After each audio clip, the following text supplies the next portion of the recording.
Vamos lá, galera, vamos de coronalista. Então, a primeira questão, nós temos uma questão que fala de polígonos. Então, nós temos mais ou menos o seguinte, ó. Uma designer de interiores projetou em uma parede uma estrutura em formato de estrela feita de caixas cúbicas regulares dispostas, conforme mostra a figura aqui ao lado. Observando os pontos em destaque na parte central dessa estrutura, identifica-se um polígono regular de 12 pontas em forma de estrela. Pessoal, então vamos se ligar aqui no seguinte, ó. Se eu destacar os pontos aqui internamente, ó, as caixas cúbicas, nós vamos ter um polígono regular formando uma estrela, beleza? O modelo de uma estrela aí. O que eu preciso observar aqui? Isso aqui é um polígono não convexo, tá? Professor, por que não convexo? Porque se eu ligar um ponto interno a outro ponto interno e essa reta passar por fora do polígono, isso é um polígono não convexo, beleza? Então, professor, quer dizer que eu não posso usar aquelas relações que nós temos de soma de ângulos internos para descobrir o ângulo interno que nós usamos em polígono convexo? Não, tá? Mas tem um outro detalhe. Qual é o outro detalhe? Se eu ligar esses pontos aqui, ó, Z, M, N, O, P, essa parte interna dessa estrela, tá? Ó, se eu fizer essa ligação, nós vamos montar um polígono regular convexo, tá? Que eu posso usar aquela relação da soma dos ângulos internos, beleza? Por quê? Porque aquela relação da soma dos ângulos internos, que é n menos 2 vezes 180, aquilo ali é dado para ângulos regulares convexos, beleza? Então vamos lá. Com isso, nós vamos destacar, ó, e vamos encontrar esse ângulo interno, que eu vou chamar aqui de AI, ok? Esse AI é justamente o ângulo interno desse polígono que nós montamos aqui, esse polígono convexo. Então, o primeiro passo, nós vamos achar a soma dos ângulos internos, tá? Dos ângulos formados aqui, ó, em V, formado em Z, em M, em N, em O, tá? Para depois nós usarmos uma outra relação. Então, ó, usando a relação da soma dos ângulos internos, eu tenho que o meu n é o número de lados ou o número de vértices, eu tenho 12, então 12 menos 2 dá 10, 10 vezes 180 eu tenho 1800. Beleza, esse valor que eu tenho é a soma dos ângulos internos desses 12 vértices, tá? Que a gente montou aí esse polígono. O que eu chamo a atenção? Aqui na alternativa D, ó, tem um distrator, tem os 1800, tá? Na letra D. Então, cuidado com isso, tá? O que a questão está pedindo, professor? Eu vou destacar aqui para vocês. Ó, o que a questão está pedindo, ó, é a soma dos ângulos agudos internos desse polígono. O polígono que nós destacamos, ó, o polígono formado que forma uma estrela, tá? Que é o polígono formado por A, por B, por C, por D, por E, tá? O que é que nós estamos fazendo? Eu montei um polígono interno a essa estrela, daí eu descobri a soma dos ângulos internos desse polígono, ok? Partindo dessa ideia, a gente consegue descobrir quanto vale cada ângulo interno desse. Por quê? Porque aqui eu tenho um somatório dos ângulos internos. Se eu dividir por 12, nós vamos ter, ó, esse ângulo aí. Então, esse ângulozinho amarelo, que está destacado nesse polígono de 12 vértices, ele vai ser um ângulo obtuso de 150 graus. Beleza. O que eu consigo destacar para vocês? Ó? Como essa estrela foi formada por cubos regulares, nós temos uma outra notação. Qual, professor? Cada polígono desse, ó, cada vértice desse polígono, observe aqui, ó, esses ângulos azuis, eles é justamente o que eu quero, que é a soma dos ângulos internos agudos desse polígono que formou a estrela, tá? Então a ideia é que nós chegássemos a descobrir esse ângulozinho azul. Beleza. Qual é o outro detalhe que nós vamos usar? Nós vamos dizer o seguinte, ó, a distância de J até U, tá? U está aqui nesse ângulo amarelo, tá? Vai ser a mesma distância, ó, de J até V. Professor, por que você consegue dizer isso? Porque nós temos aqui, ó, um cubo. Se eu tenho dois cubos formando aqui esse vértice, ó, então observe, ó, essa distância de J, ó, até V, essa distância que eu estou destacando agora, ela vai ser a mesma distância, ó, de J até U, beleza? Assim como a distância de K até V vai ser a mesma como de K até J. Professor, e assim sucessivamente, ó. L até W é a mesma que a distância de L até Z. O que eu quero mostrar para vocês, ó?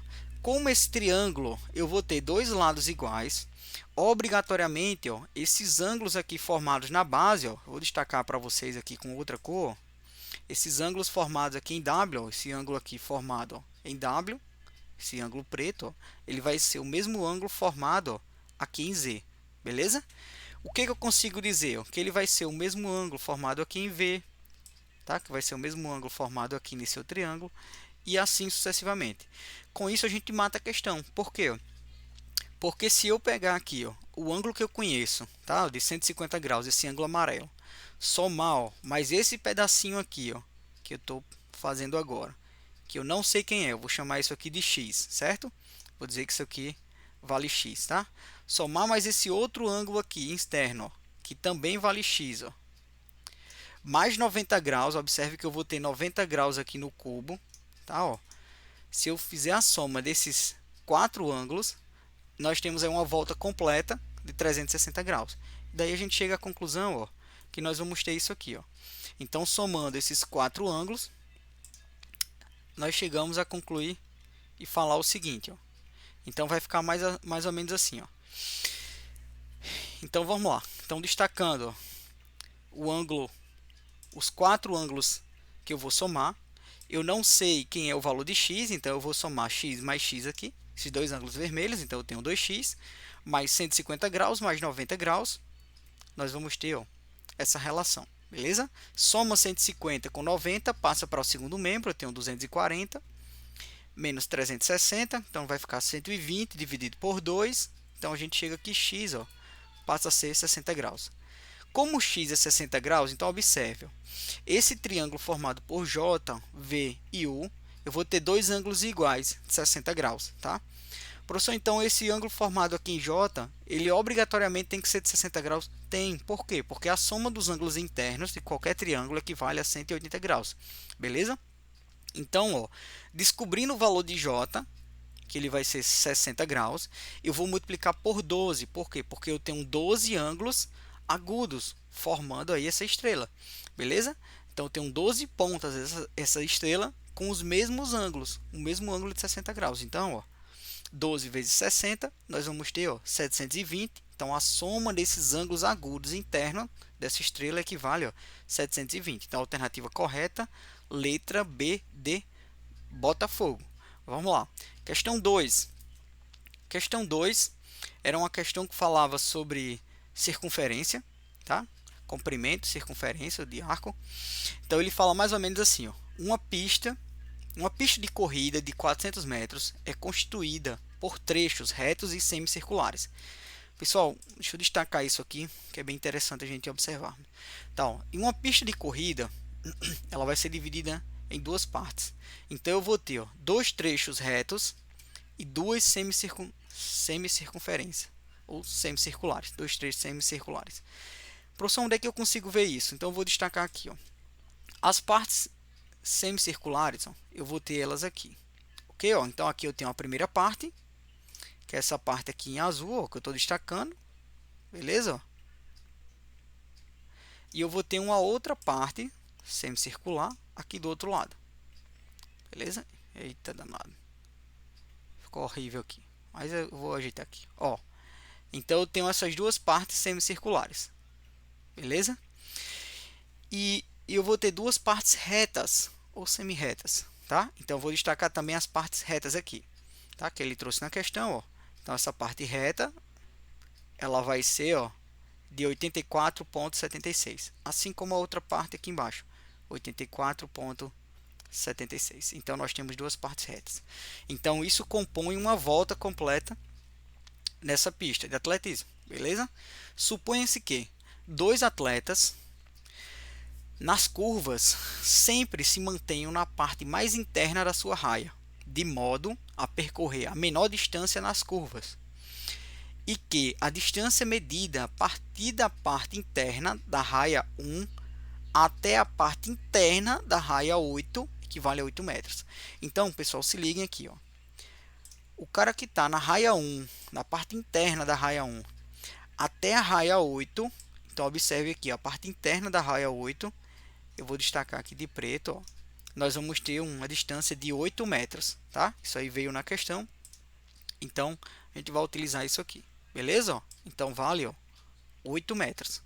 Beleza, o que a questão pede? Então ele fala o seguinte: para que ambos percorram 400 metros, quantos metros o atleta da raia mais externa deve partir à frente do atleta da raia mais interna? Então o que é que nós vamos saber? Ele está dizendo o seguinte, ó, se nós compararmos aqui o atleta da raia 1 com o atleta da raia 8, tá? A distância entre eles deverá ser quanto? Pessoal, por que eles vão largar bem distantes? É bem simples a explicação.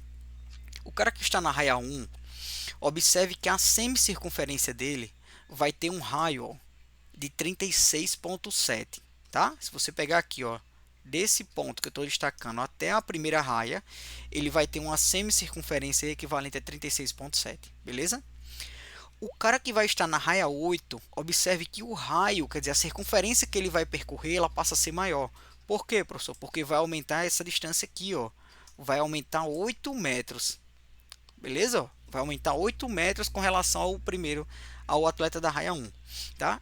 Então, professor, quer dizer que se eles largassem na mesma linha reta, tá? Se eles largassem emparelhados um do lado do outro, o cara da raia 8 ele sairia em desvantagem. Por quê? Porque ele teria que fazer uma circunferência maior, tá? Então ele vai correr uma distância maior, tá? Por isso que, para que ele não fique em desvantagem, ele precisa largar um pouco na frente, tá?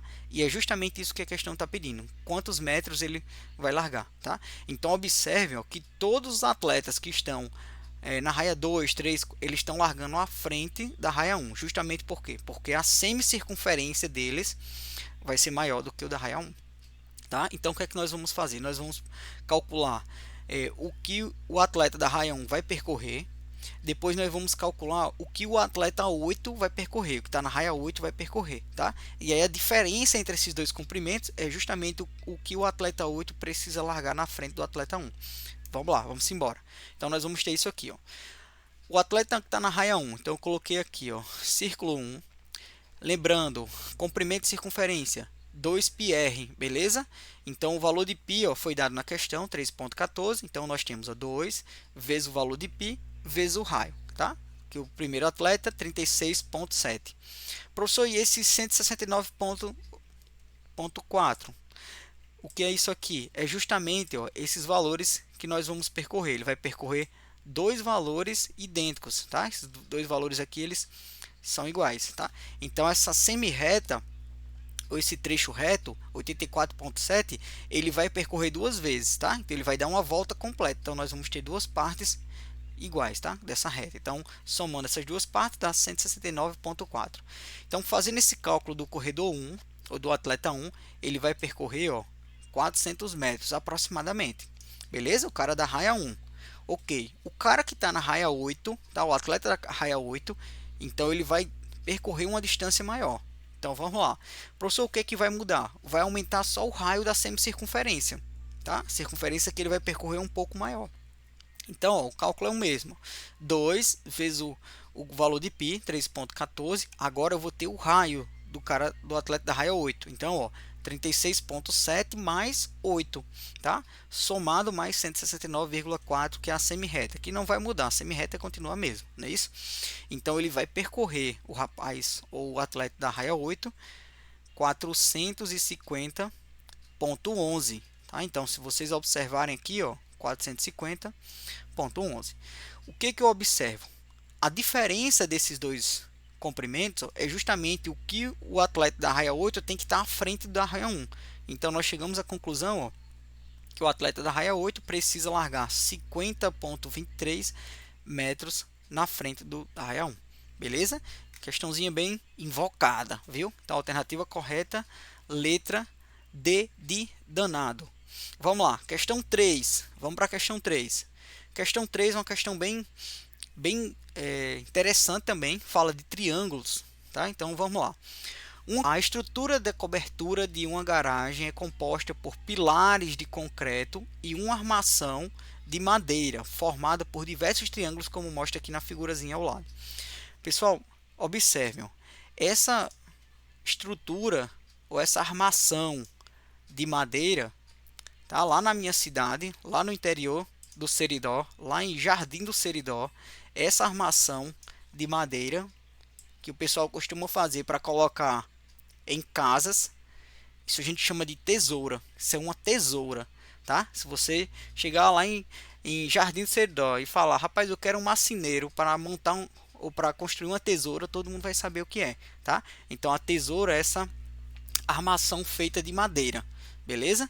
Que se nós observarmos aqui, ó, o ponto A, o ponto C e o ponto B, ó, forma justamente essa tesoura, que a tesoura é um triângulo, tá? Um triângulo que ele tem uma característica comum, e é essa característica que nós vamos entender aqui, como é feito, tá? Então vamos lá. Então a questão continua e fala o seguinte, ó, esse tipo de estrutura é bastante confiável em termos de segurança, pois é baseada na rigidez das formas triangulares, dado que a distância de A até M vai ser equivalente à distância de M até B. Então, o triângulo, com relação a esse triângulo ABC que forma essa estrutura, nós podemos dizer o que? A distância do ponto A ao ponto M vai ser a mesma distância de M até o ponto B. Professor, então o segmento AB ele vai ser dividido ao meio, vai no ponto M, tá? Esse ponto M é o ponto médio entre o segmento AB. Beleza, faz o seguinte, ó, se você traçar a altura desse triângulo, ligar o vértice C ao ponto M, você tem a altura do triângulo ABC. Beleza? O que eu consigo dizer? Essa distância de C até M é uma mediana. Por quê, professor? Porque ela está saindo do vértice mais alto do triângulo e tocando no ponto médio do segmento AB. Com isso, tem uma relação que nós podemos usar aqui, tá? Eu vou dividir o triângulo ABC em dois triângulos menores, para vocês entenderem qual é essa relação. Então, vamos destacar eles aqui, ó. Então, destacando esses dois triângulos, ó, eu destaquei o triângulo CMB e o outro triângulo CMA, beleza? Pessoal, observe, ó, a distância de A até M, aqui na base desse triângulo menor, ela vai ser a mesma distância de M até B, beleza? Isso a questão trouxe. A altura desse triângulo menor, CM, ela vai ser a mesma altura do outro triângulo, CMB, tá? A mesma altura. Com isso, o que é que nós chegamos a concluir? Se eu tenho dois lados idênticos desses dois triângulos, o terceiro lado, que no caso aqui é a hipotenusa desses dois triângulos menores, obrigatoriamente eles serão iguais, tá?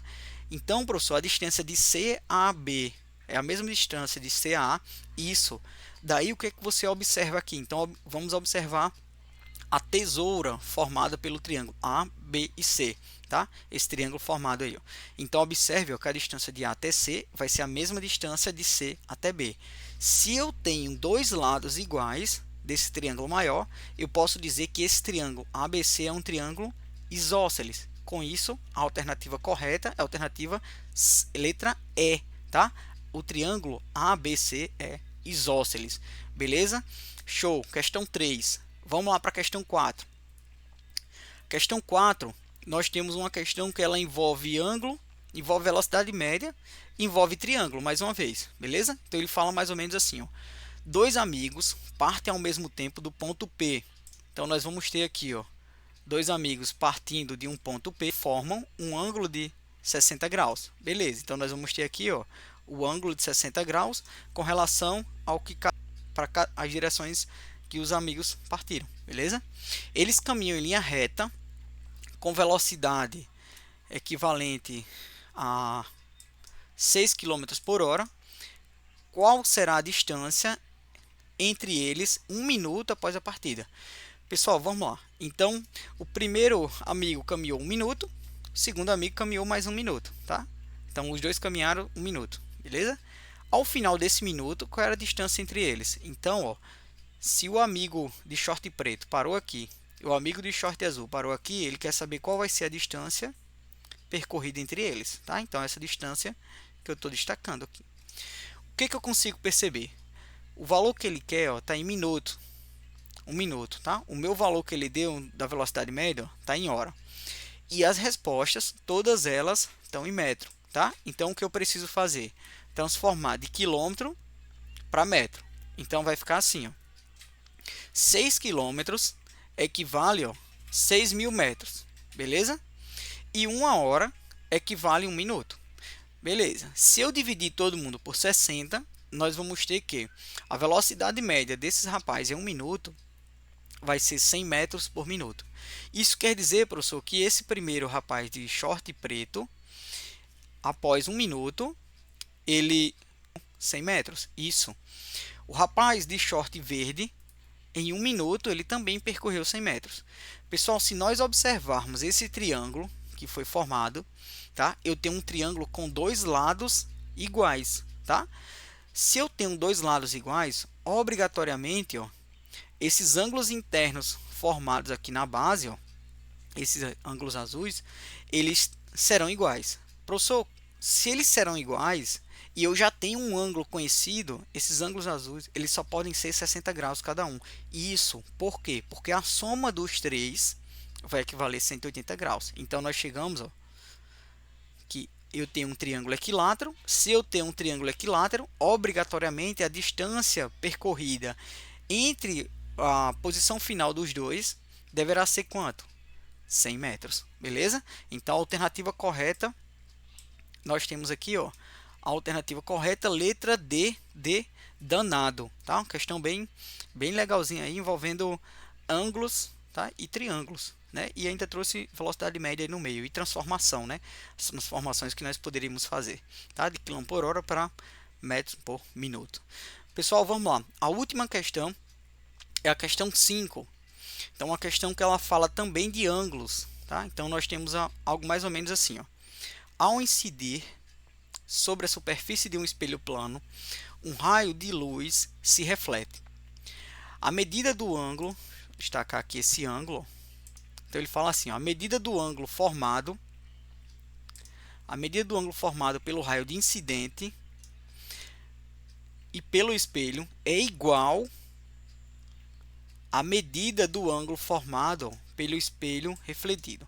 Então, observe, eu vou ter um raio aqui que incide no espelho e esse raio ele vai ser refletido, beleza? Formando o mesmo ângulo, tá? No raio de incidência e no raio refletido, beleza? Tá aqui, ó, um ângulozinho X. Então, nós temos esses valores iguais, ok? Com isso, ele fala o seguinte, ó, o que é que eu consigo dizer? O que é que a questão pede? Então, vamos lá. Então, ele fala mais ou menos assim, ó.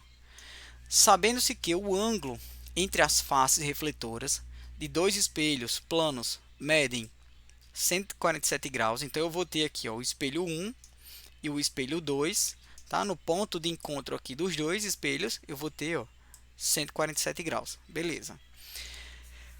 Um raio de luz incide na superfície de um deles sobre um ângulo de 23 graus. Então, observe que eu tenho um raio de incidência aqui descendo, beleza? Ó, formando um ângulo de 23 graus com a superfície. Conforme mostra aqui na figura, determine a medida do ângulo obtuso que o raio refletido forma com outro espelho, com o espelho 2. Pessoal, com o espelho 2. Então, observem aqui, o raio refletido, ó, ele vai refletir e vai tocar no espelho 2 lá na frente, tá? Formando aqui um ângulo obtuso com esse espelho. Que é justamente esse espelho aqui, ó, ou que é esse ângulo aqui. Beleza? Ó, então, esse ângulo amarelo é o ângulo obtuso formado com o raio refletido e o espelho 2. Beleza, o que é que nós podemos fazer aqui? Ó? Nós podemos dizer o seguinte, ó, o triângulo formado, ó, pelo raio refletido, eu vou destacar aqui para vocês. Ó. Então, eu vou chamar esse ponto aqui, ó, de ponto A, tá? O ponto de encontro entre os dois espelhos, ó, de B, e esse ponto de encontro aqui, ó, do raio refletido com o segundo espelho, ó, de C, beleza? Triângulo ABC. Se eu somar os ângulos internos, ó, esse ângulo vermelhinho aqui, que é 23 graus, mais 147, mais esse ângulo verde, que eu vou chamar aqui de y, nós chegamos a encontrar o valor de y desse ângulo agudo formado lá no cantinho desse triângulo, no vértice, tá? Então, nós chegamos que esse ângulo vai ser equivalente a 10 graus. Beleza. Como y mais x vai equivaler a uma semicircunferência, tá? Vai equivaler a um ângulo raso, um ângulo de 180 graus. Então, o valor de x ele passa a ser quanto? O valor que está faltando para chegar a completar 180 graus. Então, nós temos ó, que x passa a ser quanto? 170 graus. Então, a alternativa correta, a letra E de elegante. Pessoal, foi, quem puder, segue aí meu canal, beleza? Todos esses vídeos que eu estou fazendo para vocês, eles estão sendo postados nesse canal, prof.gilberto Júnior. Valeu, galera, tamo junto. Abraço, tchau.